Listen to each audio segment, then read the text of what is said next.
Hello again. This is Elizabeth from Hear Her Sports Podcast, and I am here again with Cherie Turner of Strides Forward Podcast. Cherie, how are you this week? What have you been thinking about? I'm doing really well, Elizabeth. Thanks for asking. What have I been thinking about? Well, I have really been struck with, I've been following an Instagram feed for a woman named Victoria Evans, and her Instagram is Sea Change Sport, and she is rowing across the Atlantic Ocean by herself. That scares me. And oh, it does seem scary because she really, right now, is somewhere in the ocean. She started in the Canary Islands and she is headed for Barbados. And she is gunning for the Guinness Book of World Records for fastest woman to cross the Atlantic solo. And there have only been 15 other women who've ever done it ever anyway.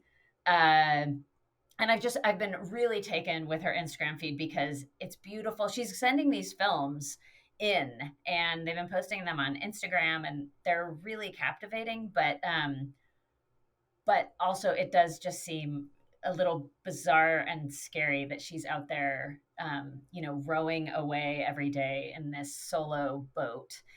But she's also doing this to raise awareness about women in sport. She's doing Oh, it wow. as a fundraiser for um, for a UK company trying to raise £50,000 for women in sport UK. So they're an advocacy group for women, and she was a lawyer by trade, and then she decided to raise awareness about women in sport, and so that's her cause, and That's she just awesome. feels so passionately about it. And it's really, yeah, it's a really exciting, it's exciting to follow. It's exciting that she feels so passionately about women having the opportunities to be athletes. And so she just seemed right up our alley, and of course you know right up my alley of yeah, getting excited about a woman doing something just absolutely incredible. And she got to see, it was her birthday the other day, and she woke up, she felt this tapping on her boat, and you could hear the dolphins making Oh, my their gosh. noises to each other. So she got up and was surrounded by, she said, hundreds of dolphins. Oh, my It's God. like, That happy is birthday. amazing. Well, Happy we're going to birthday. definitely link to her social Yes. media and whatever else. Yeah, that's Yeah, fantastic. yeah. Yeah. So how about you? How about you? What's on Uh, your mind? Well, on my mind is a Twitter exchange. And I have to preface this that I'm not the most active Twitter person. And so I sort of feel like I'm always flubbing up. But uh, our new mayor, Cleveland's new mayor, posted after the NBA All Star game that was here in Cleveland the weekend of February 18th. So last weekend, I think. And he tweeted, and I'm going to read this just so that we're all clear on what the language is and I don't sort of misrepresent things. So he tweeted, Yo, at NBA, it's Mayor Bibb, not Gibbs, but Cleveland still has mad love for you. Let's run hashtag NBA All Star back in the land in 2028. And I replied, let's bring some women's pro sports here. And I wish I had said, let's bring some women's pro sports here too, because in no way do I want the women's sports to take the place of the men's sports. This is an addition. I think there's space for both the men and the women's Of course. sports. And then also, the NCAA Final Four championships are coming to Cleveland in 2024. So there is women's sports coming here. I just hope that there's more. And I would love, as just a fan, I would love to see pro sports here. So I got a couple of responses to my tweet. I know what's coming. You know what's coming. So Hank, somebody said, or and again I'm going to read the words. Agreed. The tens of viewers they have would appreciate that. And then another response, and I only got two responses. So then the other response was from Booty Eater, and he tweeted, tried it, failed miserably. Entire WNBA has been a failure. If it wasn't for the NBA financially supporting the league, would have folded years ago. So I have so many responses to so many responses to this. Uh, I will say I did not reply. say anything. And I want to discuss why I didn't. I mean, mostly because they're totally oversimplifying things. But I did a little bit of research before I got on to chat with you, just so I would have the facts about the WNBA. So first of all, um, Lindsay Gibbs from Power Plays and also one of the co-hosts of Burn It All Down has done a ton of coverage about. She has that project covering the coverage. Right. So she recently posted, I guess it was last year, she was talking about the July 24th and 26th weekend, which was the debut for the 2021 WNBA, but also the Soccer League Challenge Cup weekend. So the newspaper coverage during that weekend was slightly less than 15% of the total. 15%. This is a huge weekend, and both those events in the women's sports only got 15%. Right. So I mean, that's just one thing. I could go on and on about this, but like this guy is saying no one likes. Basically, they're saying, I'm paraphrasing again, no one likes the WNBA, but that so totally oversimplifies things, and that's what like it gets me so frustrated because you're saying the WNBA isn't making any money, but you're not. Like we as a society, we as a sports society are not giving it the true support, the true opportunities. And like how is anybody supposed to know there is even a WNBA in existence if there's only 15% of the total coverage covering it? Right. And then in addition, in early February, it was February 3rd, the WNBA announced the largest capital raise for women's sports property. It was $75 million that they raised that will support the WNBA. They're mostly going to use it for, brand awareness and marketing, which obviously is going to be huge. And I want to highlight who the people are that are, giving this money or they're investing this money, and they're like superstars. So it includes Nike. It includes Dee Haslam, who is a co-owner of the Browns, the football team here in Cleveland. It's Angela Ruggiero, the former ice hockey superstar Olympian that we talked about a couple times ago. And she's the current CEO and co-founder of Sports Innovation Lab, which is a data mining company. Also, Pau Gasol, who's an NBA legend. Also, Ginny Gilder, who is a former Olympic medalist in rowing and is a co-owner of Seattle Storm. Also includes Condoleezza Rice and many high-profile sports and sports business people. So obviously, Right. these people understand that the WNBA is going to grow and is worth investing in. Right. These are not people who are throwing money away. They're never going to be throwing money away. And then in 2021 also, the WNBA capped off its historic 25th regular season by delivering its most watched season since 2008. And I think we have to remember that until very recently, it was just almost impossible to find WNBA games on TV or anywhere, streaming or otherwise. But a multi-year deal with Amazon Prime Video made the WNBA the first women's professional sports league to be streamed in Prime Video just this past year. Also, Dick's Sporting Goods has taken on the WNBA and has now, gear to buy. Right. So, that's why I get so frustrated about these guys saying that nobody likes it. Because first of all, that's just not true. And second of all, and we know that. Yeah. So now I'll breathe. Right. But I also want to say that I was really it was hard for me because what happened was I made a comment, let's support women's sports. And I was basically struck down and silenced by this insanity. And I felt really bad about not posting something, so that crap wasn't the last word. But at the same time, I don't want to get involved because it's so stupid. Right. Yeah, there's no getting out of that. There's no showing, booty man. The light of day. And you and I have talked about this in terms of dealing with basically trolling on totally on Twitter or other social media. streams, and it's never worth it, but it does get your hackles up, and it's really frustrating. And I've started taking the tact of, well, I'm just not talking to this person. Like, this isn't my audience. Not like I'm not talking to you and Right. that's not why I'm responding, but it's like literally my comment was not meant for you. Like, if you don't like women's sports, that's fine. I don't like baseball. Um, I'm not going to go commenting on it to anybody because it doesn't matter. And I think that's really the rub, and I think that's what gets me. I can only guess that that's at least part of what gets you is it's that like somehow their opinion in this, their nasty comment to you matters when they don't know the whole of it and don't seem to be open to listening to any Well, more there's that. Yeah. context.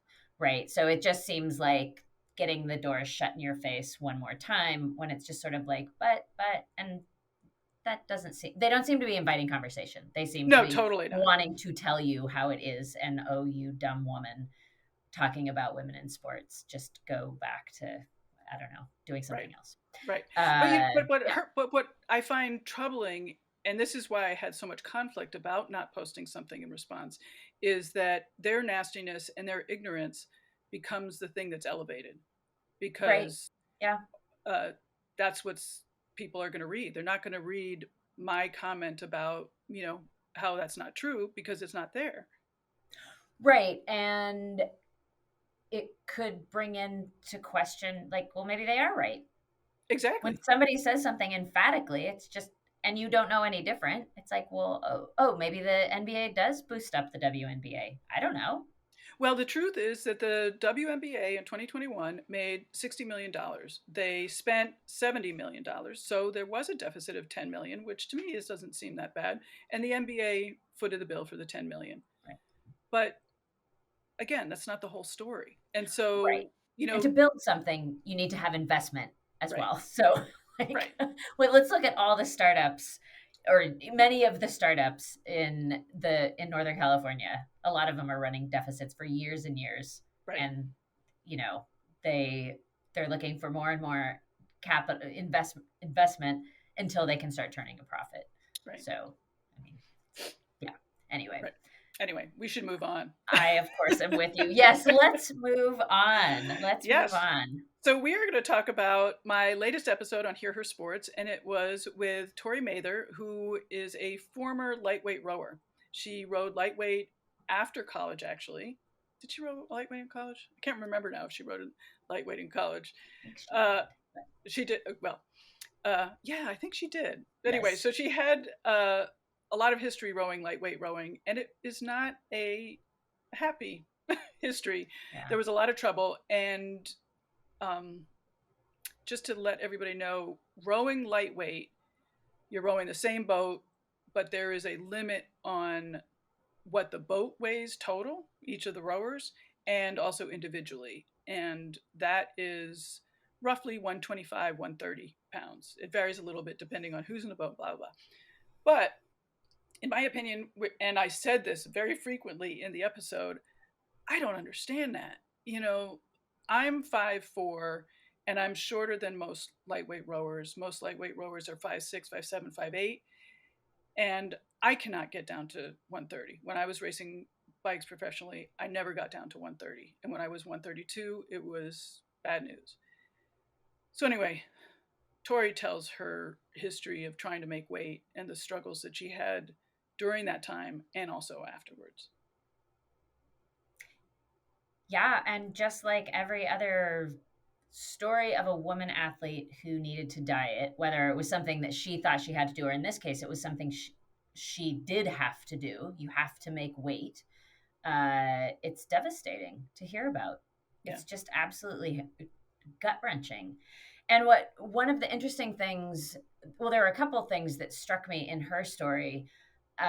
One of them was how they sort of average out the different weights. Like they'll have one woman that they know isn't going to be able to make like the weight, and so they ask another woman who's kind of smaller and weighs less, sort of, I guess, in general, if she'll drop even more weight so that they can have this balancing act. And so even if you're at the weight that you have to be for your boat, you may be asked to lose even more weight so somebody else doesn't then have to like super starve themselves to make weight. I mean, it's just this horrible math that goes on. And then also that it can come down to one woman in a multi-person boat. Right. One person doesn't make weight and they can't row. And Yeah. just the pressure it puts on people. To me, it just seems like a pretty terrible system. If you're making, I just think making athletes diet to do their sport is very, very, very dangerous. Well, Um, she talks about, I mean, she yeah, had examples of how yeah, dangerous it was. And then we talked a little bit about high school kids having to do the same. And, I mean, just from past exercise episodes, you think about all the kids at that age, how much they're growing. yeah. So, like at the beginning of the season, they're told to make weight at 126, and then, they sprout up 3 inches and they're still trying to make 126. It's egad. Well, And and they're you in the can, growing phase too, and it's right. just so detrimental. Yeah. I mean, you can really damage a body for, I don't want to sound so like dramatic, but like, I mean, you can damage a body for life. Yeah, yeah, Or at least for for a sure. very long time. I mean, we heard in the other episode uh, with the nutritionist that you interviewed a while back, and she had interviewed a bunch of gymnasts, and some of those women can't have children. Yeah, yeah. So, I mean, Yeah, and it's really interesting. I mean, I'm still interested in the history. So if there are any listeners out there who know more about the history, I would love to hear from you because it just seems so backward. Like I would love a short, as I said in the episode, I would love a short person class because I would have loved to row, but there's no way I can row in the same boat with somebody who's 6 foot. It's just we're never going to match our stroke. So if there were a right. short person class, it would be great. Sort of, I don't know. For me, it misses the point putting it on weight. Right. Yeah. Because, like you guys talked about, really the benefit is height and limb length in Yeah, rowing. And what we're talking about is shorter people. We're not necessarily talking, like, so the yeah, weight issue, it assumes that because you're shorter, you're going to weigh less. So that's where that gets right. capped. But I believe you guys even talked about, like, why not just make a height limit? Yeah, yeah. So, yeah. Well, I'm excited to say that I have scheduled a USA lightweight rower, USA Team USA lightweight rower that will be on the podcast soon. So we'll hear from her what her experiences are. I have not yet talked to her, so I can't even give any hints, but I'm super curious. Yeah, yeah. I'll be curious to hear too, because rowing, of course, is a beautiful sport. Oh, it's fantastic. And it's so, I've never done it, but I know a lot of rowers, and just talking to them about, like, kind of comparing it to sports that I have done, I know that it is just brutally grueling. And so Mm, it's exciting. And hearing about women who are just like top of their game doing this sport is super exciting, and it just makes me sad to think that there's this sort of not so beautiful side of it where they're also having to diet. So I guess my point is that I love the sport of rowing, and I'm interested to hear about other experiences. Yeah, yeah, in that on that side of the sport, but that was a rough listen. Just kind of the sad part of the dieting. yeah. So I should add that there is lightweight men's rowing, right, of course, and yeah. it's hard for them as well. I don't know. Again, I don't know how the weights were chosen. I'm really curious about that as well. Like who was the person saying, "Oh, for women it's 125, 130, and for men it's 150." Yeah, who knows? But I would be interested in that too. Yeah, and I'll point out that I think that as it's spoken talked about more, having eating disorders in sport, because it's becoming something that more women are talking about, I find myself hearing more and more about men and their Oh, troubles sure. with eating disorders and over dieting. And so, never to diminish the fact that this happens on the men's side of the sport too, but I think it's a little more rampant on the women's side. Yeah, and So, and also not to leave on such a sour note, but the New Zealand is no longer allowing lightweight rowing in high school as a start aha, because of everything that we said, and it's just not the way to go. And they still right. have lightweight rowing at the higher levels, but I'll be curious how long that will last Yeah, for them. yeah. Yeah. Yeah. Yeah. Interesting to see those moves. Yeah. So, Well, now for our final section, when we talk about something in media, you and I watched This Changes Everything, yeah, a documentary that was primarily by Gina Davis. It came out in 2018. And um, yeah, so first, everyone should watch yes. this, or I would love for everyone to watch this Yeah, documentary. It is just absolutely fantastic and does such a beautiful job laying out so many of the issues involved in media coverage, and also that tangled web I keep talking about, like how something seems simple on the surface but it has all this trickle effect or sort of trickle impact that really really hurts the women involved. And this movie really made that clear about how many careers were completely stopped basically by um, by the discrimination. yes. So, um, like we could talk about this forever, and just to keep it somewhat Keep it controlled, bounded. yes, somewhat controlled, I'm going to talk about two things. So the first was at the very beginning. Reese Witherspoon talks about representation and says it like so beautifully, along with a lot of other women that followed her speaking about it. But what she says is that, what we see in the media tells us what's important. And she's talking about Right, kids. So kids see what we think is important and sees what stories we think are important and what has value. And gosh, that has a lot of implication. And there are so many other women who talk about that, and they talk about how what really hit me is if you don't see yourself represented, you think you're wrong. Something is wrong with you right, because you don't see yourself. right, Yeah. right. And well, and one of the things I did want to say too is that while we wanted to talk about this because even though it's about the movie industry and also television, uh, to me at least, it looked a lot like what goes on in sports journalism.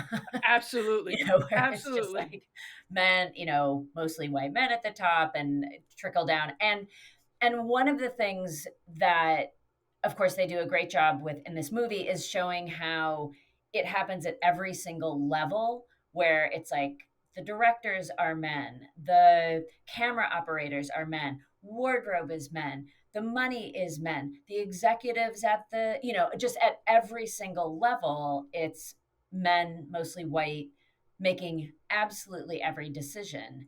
And that's really important. It's not just like, oh, we have great women lead actresses. It's like, well, but who directed them and who shot the film and who edited it Mm-hmm. and who, on and on and on. And for the most part, they're all men. And when you start getting into the numbers, something that you talk about, like data Mm-hmm. matters. And that was one of the things that Gina Davis created her organization, the Institute on Gender and Media. And they started getting data that was Yeah. just absolutely irrefutable and got all of these statistics to back up the fact that, yes, there is actually a problem. And what was one of the interesting things to me is that there are a couple of people who said that they were shocked, Yeah. and Yeah. that's how I felt when I heard about the 4% statistic that, Cheryl Cookie and her colleagues came up with of, only 4% of mainstream sports media goes to women. People even in the know or who thought that they were like, oh, we knew things were bad, but oh my gosh. And like, that's very much how I felt about Same here. sports journalism. So, yeah. And I really resonated with what the women were saying too about not seeing yourself and not having like who shapes the narrative. Like they talk about that quite a bit. It's like, well, it's all about men. Yeah. And it's all about their point of view.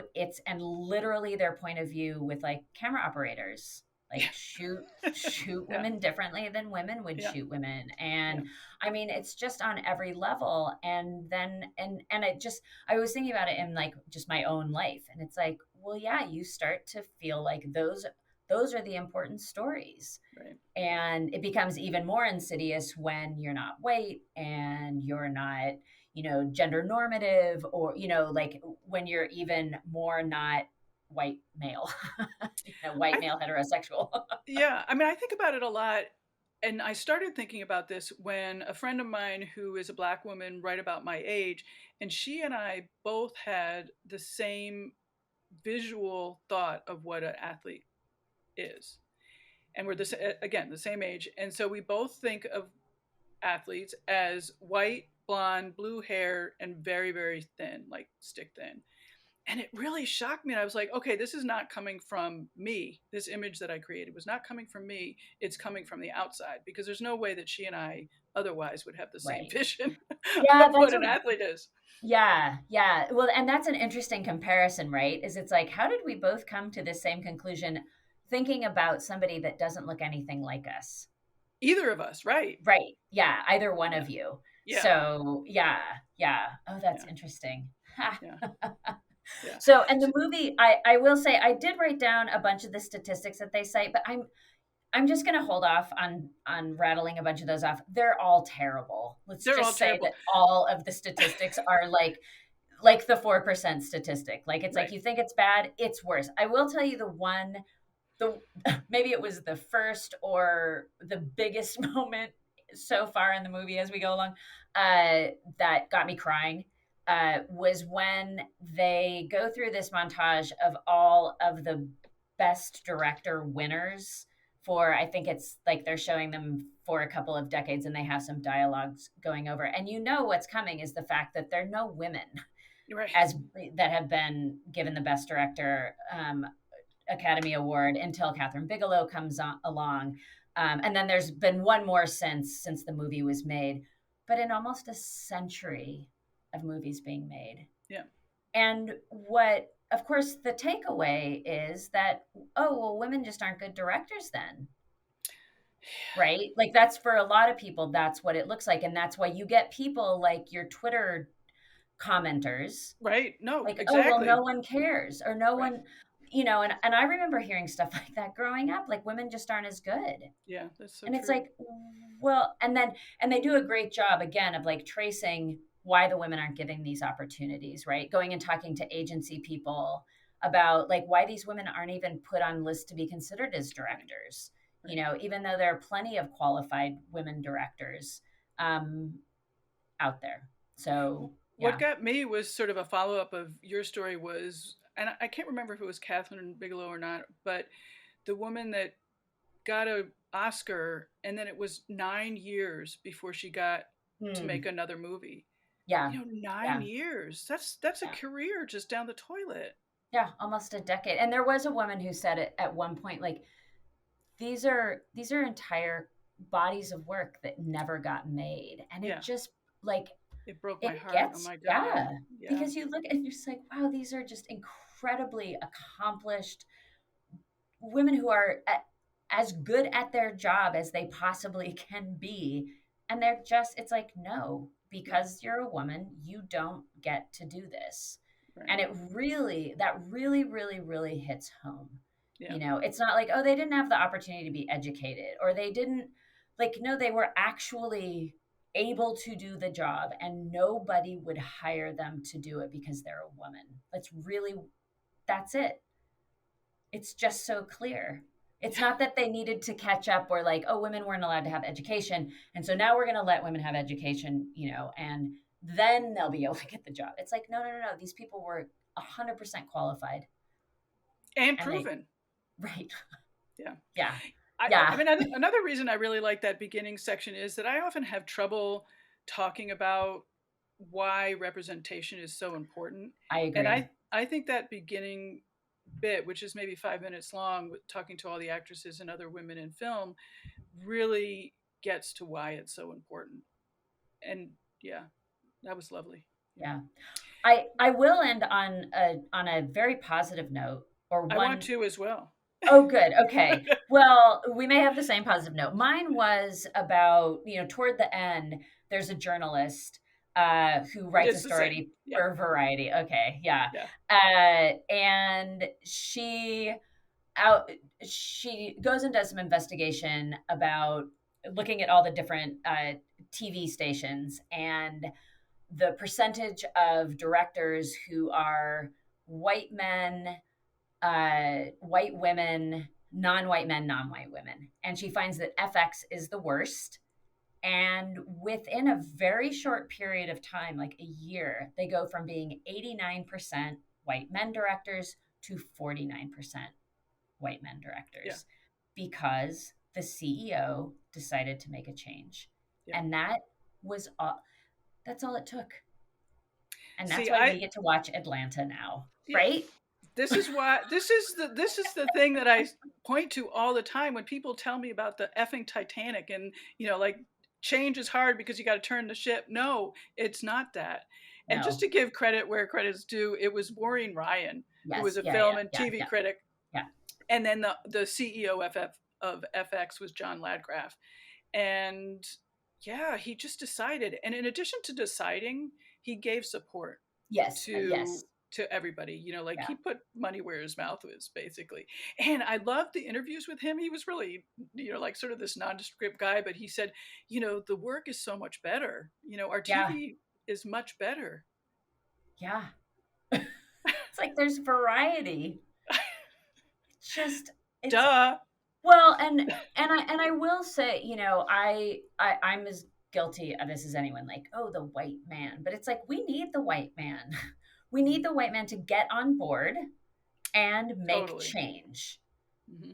Right? I mean, the reality is they're still in the C-suite and they need to be on board. And that was kind of the final message of this movie is that you need the people at the top of the heap to get on board and make the change. But I can't remember exactly where this was said, but they also did talk about the mediocre white man who is Right. scared. And I Yeah. get that. If I were a mediocre white man right now, I'd be real nervous. you know, Yeah. like Just hope I don't do can it. retire before like the real change happens, because I'm not gonna have a job.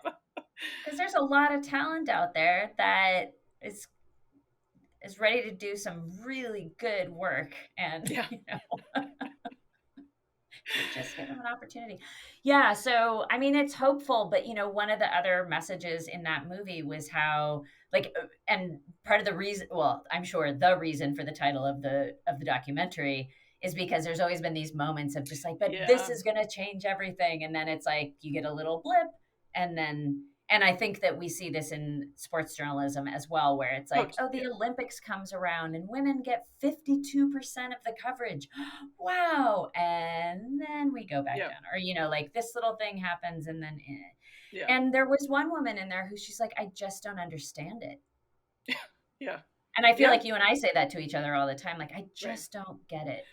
Well, you know what I would like to advocate, and they talked about this in the movie, was what to do next. What can Right. you and I, as watchers of the movie, do? And it's to, do our own thing. Be aware of where we watch, where we spend our money, and make sure it's 50-50. And I will say it's not easy. Yeah. Like I do that with, as you know, I'm an artist, and I buy occasionally some art, and I always buy women's art. And it's hard because plenty of times I'll see art that I like that's by a man, Yeah. and I'm like, no, I can't do that. So it is hard, but we have to, as women, I think we really have to support one another, and support in a real concrete way. Right. Right. And they talk Yeah. about that in the movie, about that woman who had the movie theater, who started Oh, in showing Sweden. movies. Yeah. Yeah, that was great. So like only watching movies, and it was her project was based on Alison Bechdel, who's a cartoonist, and she said she only watches movies that has women who have like a solid conversation, which is not Yeah. all movies. Right. Yeah. Two women who have a conversation about something that doesn't have to do with a guy. Oh yeah, Like that's that was right. Yeah, yeah, yeah. the special test. Yes, one conversation. I mean, one of the films Yeah. that got approved under that category was, they had like 3 words about nail polish, and that was enough to So it's not a hard barrier. It's not a high bar. Yeah, but I think Yeah. that's important. I think it's Yeah. super important. Yeah. Yeah. So, well, yeah. I hope Is that we've it? encouraged everybody to go listen. I don't know. I don't have a whole lot more to say. Or, I will add the one other thing because the world would be a worse place without Shonda Rhimes making TV shows. And the reason why, like one of the things that gets revealed is really the reason why we have her is because the head of ABC at the time that she was piloting Grey's Anatomy was a woman and Yes. greenlit the Oh, yeah. series. And then we get Scandal, and then we get How to Get Away with Murder, and I mean we have, and she's just done so many incredible things, and she's now one of the most powerful showrunners, if not the most powerful showrunner in TV today, Yeah. right? Black woman. I Yeah. mean, and makes incredible television. I'll say So one of the things I loved about that movie, as depressing and sad, well, not depressing, but as sad as it was. I mean, I it was a definitely bit depressing and it was, sad. yeah, it was sad. Um, just seeing all those incredible women Yeah. talking. Oh my gosh. Wonderful. Yeah. Fantastic. I loved Yeah. watching that. Yeah. I agree with you.